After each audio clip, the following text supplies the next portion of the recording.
Receivable turnover ratio से हमें जैसे कि नाम से ही समझ में आ रहा है कि हमारे जो ट्रेड रिसीवेबल हैं, हमारी क्रेडिट सेल करने के लिए कितनी बार हम अपने क्रेडिट सेल को रिकवर करते हैं और फिर से क्रेडिट सेल करते हैं। मैं आपको एक उदाहरण देकर इस बात को समझाता हूँ। मान लीजिए आपने साल में, पूरे साल में 50 लाख रुपए की क्रेडिट सेल करी है। कितनी की करी है? अब 50 लाख रुपए की क्रेडिट सेल करने के लिए क्या आपके हमेशा डेटर्स जो हैं वो 50 लाख रुपए के रहेंगे? क्या हमेशा उधारी आपका 50 लाख का रहेगा? क्या एक ही बार आप 50 लाख की पूरी सेल कर देते हो? नहीं। मान लीजिए आप एक बार में उधार सेल 5 लाख रुपए की, आपने उधार सेल 5 लाख रुपए की करी, पैसा गया और माल गया, पैसा आया नहीं। फिर थोड़े समय के बाद पैसा आया, ठीक है, राइट? फिर आपने क्रेडिट सेल करी। मान लीजिए आप ऐसा करते हैं कि एक बार में 5 लाख रुपए की सेल करते हैं, उसके अलावा नहीं करते, और उसके बाद फिर वो जब डेटर आता है तो फिर से आप 5 लाख रुपए की सेल करते हैं, ठीक है? एक ही कस्टमर है आपका, वो आता है 5 लाख का माल लेता है, चला जाता है, फिर आता है पैसे देता है, फिर 5 लाख का माल ले जाता है, फिर आता है पैसे देता है। ऐसा वो 10 बार करता है पूरे साल में, तो आपकी ट्रेड रिसीवेबल टर्नओवर रेशियो कितनी होती है? 10 टाइम्स। Understand my point? नहीं। हमने ऊपर क्या लिखा? Net credit sale. Net credit sale कितनी है? 50 लाख रुपए। नेट क्रेडिट सेल कितनी है बेटा? नीचे एवरेजली आपके डेटर 5 लाख रुपए रहते हैं। आपका डेटर 5 लाख रुपए का, यानी एवरेजली आप एक बार में 5 लाख का उधार देते हो। 5 लाख का कोई उधार आपसे माल लेता है, चला जाता है, फिर आता है, फिर माल लेता है, फिर चला जाता है, आपको पुराने पैसे देता है और अगला माल ले जाता है। मान लो, इसको सिंप्लीफाई करने के लिए समझना तो पड़ेगा ना। मान लो एक ही कस्टमर है आपका, एक ही बड़ा कस्टमर है, वो आता है, 5 लाख का माल लेता है, चला जाता है, फिर उधार लेता है, फिर वापस देता है, फिर उधार लेता है। तो ऐसा 10 बार करता है, तो आप साल में पूरे 50 लाख रुपए की सेल क्रिएट कर लेते हो।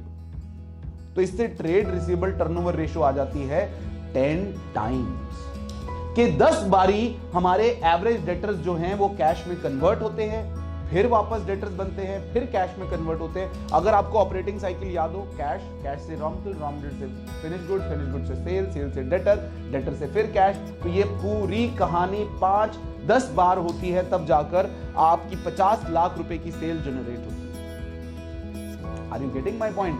Bye trade receivable turnover ratio. इसी के साथ एक रेशियो कनेक्टेड है बेटा, वो रेशियो भी लिख ले, that is average collection period, या फिर डेट कलेक्शन पीरियड।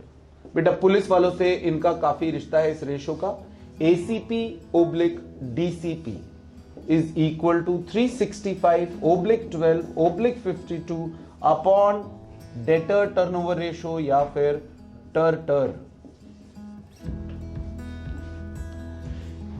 इसका बेटा यहां पर इस रेशो को भी साथ साथ समझ लें। ये वाली रेशो 365/12/52 वाली, हम क्या निकाल रहे हैं? ऑन एन एवरेज हमारा डेटर कितने समय में हमारे को पैसे दे जाता है। ऑन एन एवरेज हमारा डेटर हमको कितने समय में हमारा पैसा वापस लौट आ जाता है, ठीक है?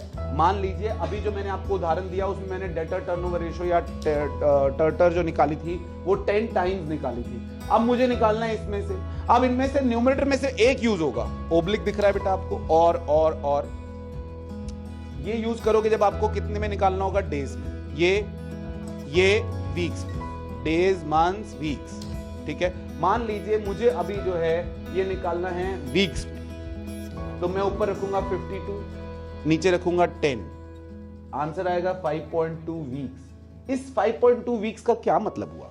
इसका यह मतलब हुआ कि जो हमारा डेटर है वो ऑन एन एवरेज हमें 5.2 वीक्स में पैसा वापस दे जाता है। हमारा उधार ऑन एन एवरेज कभी वो 5.2 से ज्यादा भी रहता होगा और कभी कम भी रहता होगा, लेकिन मेरा एवरेज कलेक्शन पीरियड जो है, एवरेज ऑन एन एवरेज मेरा टाइम जो है, जैसे लोग कहते हैं यार 2 महीने का उधार है, तो यहां पे 5.2 वीक्स का ऑन एन एवरेज उधार रहता है, ठीक है? डेज में निकालूंगा तो अप्रोक्सीमेटली 36 दिन का उधार रहता है, ठीक है? मंथ्स में निकालूंगा तो 1.2 मंथ्स का उधार नॉर्मली हमारा रहता है in case of this debt collection period. Is that okay?